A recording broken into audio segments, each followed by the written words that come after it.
আরে আরে এই পিচ্ছি, এখানে কি করিস? যা যা যা। আরে মালিকটা যে গাছে পেশাব করে ঝুলিয়ে রেখে কই গেল?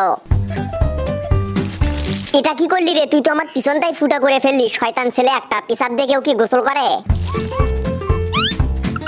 দেখো অবস্থা, সবকিছু ফেলে দিয়ে এখন আবার আমাকে নিয়ে টানাটানি করতেছে।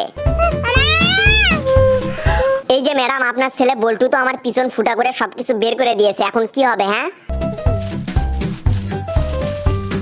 আমার ভাইয়ের পিছন ফুটা করে শান্তি হয়নি, এখন আবার আমার পিছন ধরে টানাটানি করতেছে। শালা রাক্ষস মেয়ে একটা, তাড়াতাড়ি ছাড়ো আমাকে।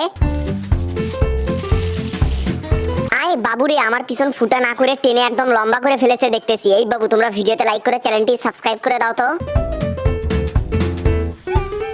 ও মায়া মায়া গো, এটা আবার কি ধরনের ডিজিটাল প্রযুক্তি? মালকিন, তুমি তো জঙ্গলের ভিতরেই ঝর্ণা বানিয়ে ফেলেছো গো। এই বাবু, এই তোমরা কি ভাবতেছো আমি এখানে পেশাব করতেছি? এসব ভাবনা চিন্তা বাদ দিয়ে তোমরা কে কোন ক্লাসে পড়ো তাড়াতাড়ি কমেন্ট করে বলো।